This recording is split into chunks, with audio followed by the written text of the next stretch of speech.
تو پہلی چیز یہ ہے روزہ رکھیے، روزے کا اہتمام کیجیے، اور روزہ رکھیے تو اس طرح رکھیے جیسے اللہ نے روزہ رکھنے کا حکم دیا ہے۔ یہ دوسرا باب آپ کے سامنے پیش کرنے لگا۔ پہلے تو روزہ رکھیے، اب جو روزہ رکھتے ہیں ان کے لیے اس طرح رکھیے جیسے اللہ نے رکھنے کا حکم دیا۔ اب اللہ نے روزہ رکھنے کا حکم کیسے دیا؟ حدیث پاک میں آتا ہے کہ اللہ کے رسول صلی اللہ علیہ وآلہ وسلم فرماتے ہیں کہ بعض روزے دار ایسے ہوتے ہیں جن کو روزے میں بھوک اور پیاس کے سوا کچھ نصیب نہیں ہوتا، یعنی صرف وہ بھوکے اور پیاسے رہتے ہیں، بس ان کو کچھ ملنا نہیں ہے۔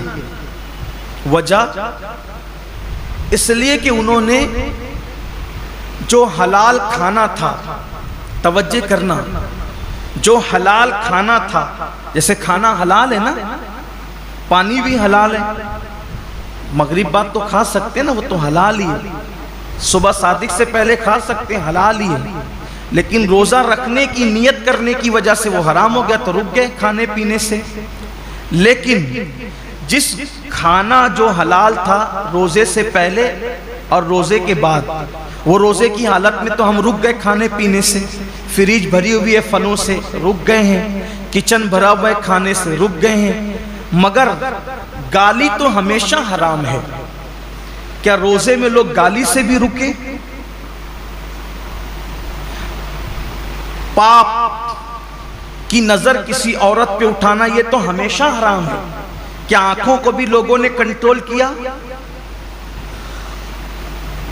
نماز ترک کرنا یہ ہمیشہ حرام ہے،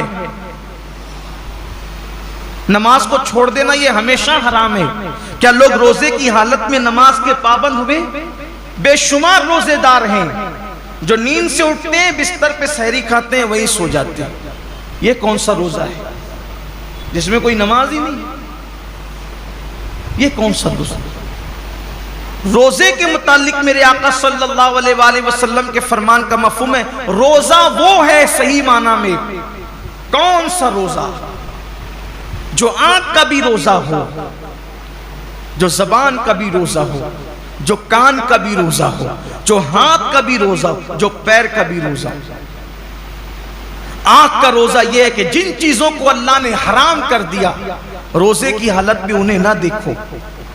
یہاں تو روزے میں لوگ گیم کھیلتے بیٹھے ہوئے، دیکھ لیجئے ٹائم پاس کر رہے ہیں۔ کیوں بھائی گیم کھیلتے ہو، تسبیح کیوں نہیں پڑھ سکتے؟ یہ تو مہینہ تسبیح اور تلاوت کا ہے، درود شریف کا ہے۔ اچھا یہ تو گیم کھیل رہے ہیں، اس میں کوئی تصویر تو نہیں ہے، یہ حرام تو نہیں ہے؟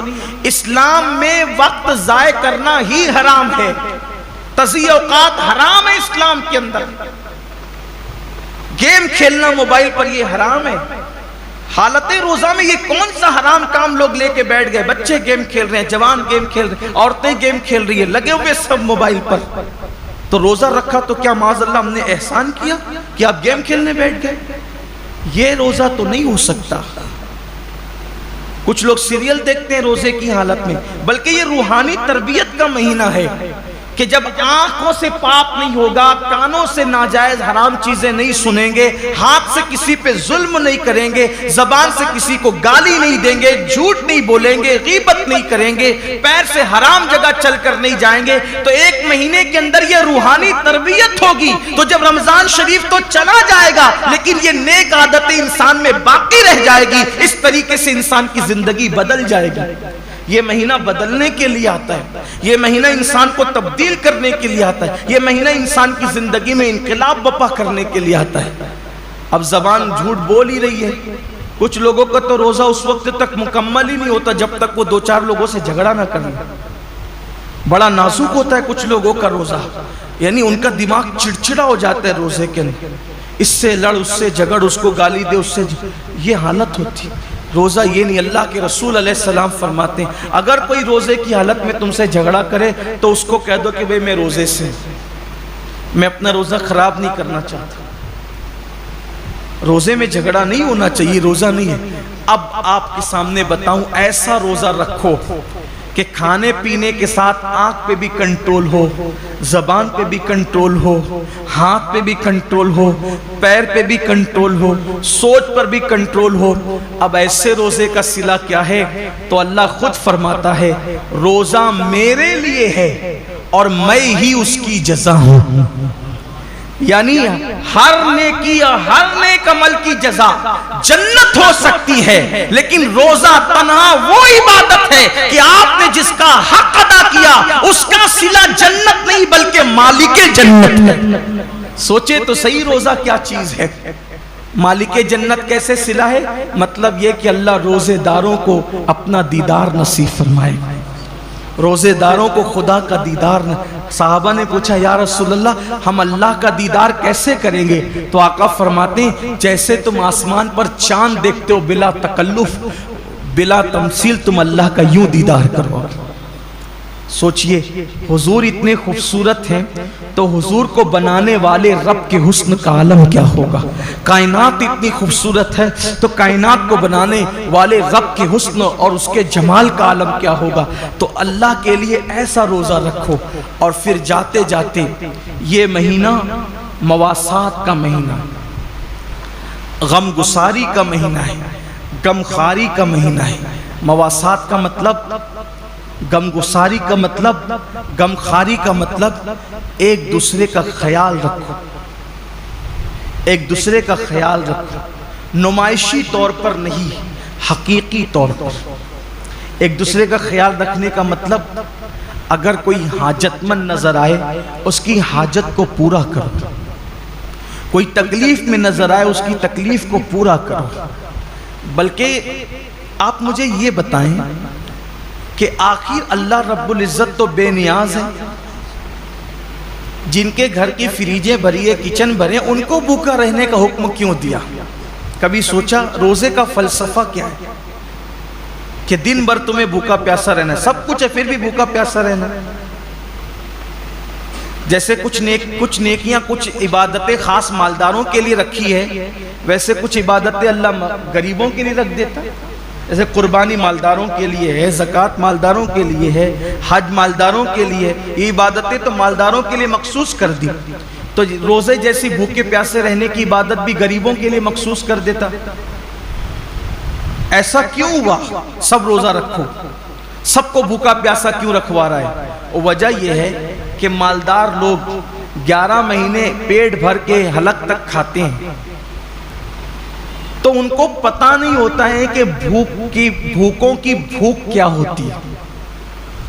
جو بندہ جس تکلیف سے گزرے گا نہیں اس کو اس تکلیف کا احساس کبھی نہیں ہوگا۔ جو یتیم نہیں تھا اس کو یتیموں کا درد کبھی پتہ نہیں چل سکتا۔ جو غریب نہیں ہو اس کو غریبوں کا درد کبھی پتہ نہیں چل سکتا۔ جو پیدائشی مالدار ہو ان کی فکر میں اور جو غریبی سے مالدار کی طرف آئے ہیں ان کی فکر میں زمین آسمان کا فرق ہے۔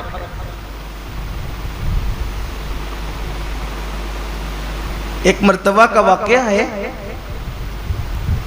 کہ کچھ غریب قافلے گزر رہے تھے مالداروں کی بستی سے،